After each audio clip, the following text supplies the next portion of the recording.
Bonjour à tous. La 3e édition des Trophées de l'Impact se déroulera le 10 décembre à Paris, au Musée national des arts asiatiques.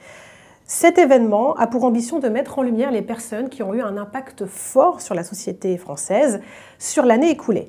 Et cette année, chaque lauréat aura la chance de repartir chez lui avec un trophée particulier conçu par vous. Nicolas Delay, bonjour. Bonjour. Merci beaucoup d'être avec nous. Vous êtes plasticien, autodidacte. On a la chance d'avoir une de vos œuvres ici en studio. Comment vous décririez votre travail?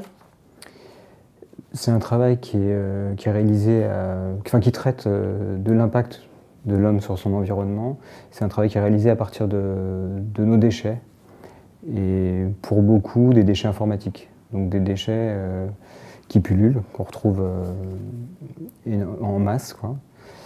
Et à partir de ça, moi je façonne des pièces qui vont être des pièces de ce type-là, donc des sculptures ou des tableaux sculptures, qu'on peut aussi apparenter à des bas-reliefs contemporains. C'est ça, c'est quelque chose de très urbain, de très vertical. Beaucoup de doré, beaucoup de noir, beaucoup de rouge qu'on retrouve dans vos œuvres. Donc, vous l'avez dit, et c'est pas un hasard, hein, si vous êtes associé cette année au Trophée de l'Impact, c'est qu'à travers vos œuvres, vous envoyez aussi des messages sur l'impact de l'homme, pas forcément positifs, cette fois-ci, sur son environnement. Concrètement, qu'est-ce que vous voulez exprimer? Alors, je ne sais pas si les messages sont négatifs, en tout cas ils posent des questions, et c'est plus un constat. C'est parler au travers de ces pièces-là, des différentes ressources qu'on épuise, de jusqu'où on va sur la consommation de produits électroniques, jusqu'où on peut les pousser, et aussi dire, voilà, nos déchets, ils ont une valeur, comment on peut les valoriser, que ce soit de manière artistique ou pas, et qu'est-ce qu'on peut en faire, et les pérenniser. Donc upcycler, pour moi c'est important. Finalement, c'est moins d'impact que le recyclage. Donc ça ouvre à toutes ces questions. Et, je sais pas et aussi, concernant les ressources, on puise énormément de ressources.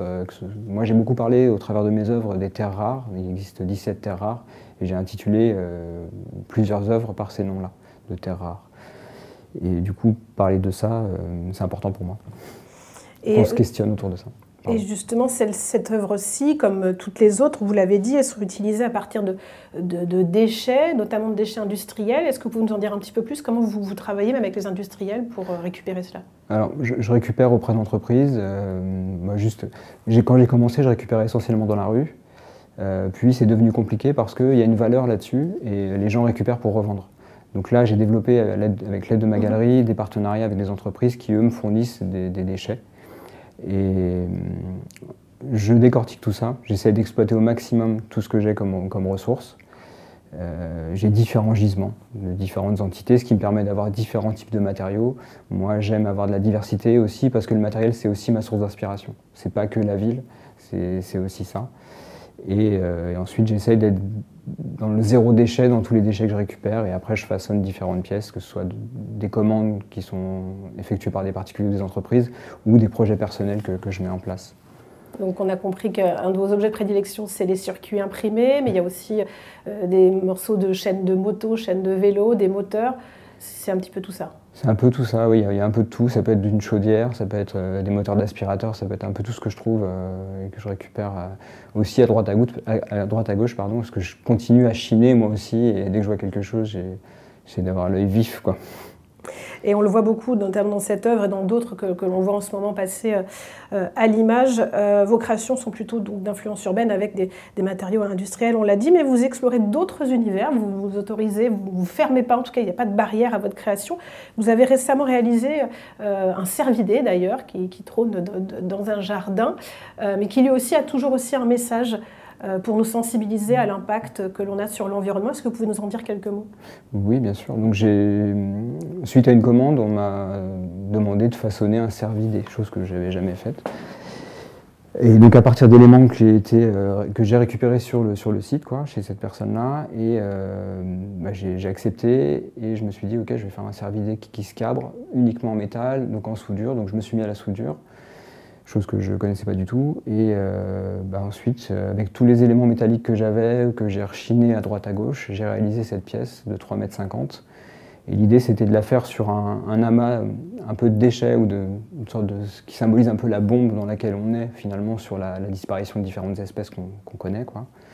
Et voilà. Donc c'est une nouvelle orientation qui vient compléter, en fait, les sculptures que je peux faire aujourd'hui, quoi. Et où on retrouve quand même toujours un peu votre patte, puisque je crois savoir que le socle est fait à partir d'extincteurs, d'anciens extincteurs. Voilà, tout est fait à partir de déchets. On a des chaises qui proviennent d'un collège, on a différents tubes qui proviennent de caméras de vidéosurveillance, des extincteurs, un tas de choses. Une structure qui venait d'un agrandisseur photographique pour le socle, enfin, toujours, oui, toujours sur le déchet.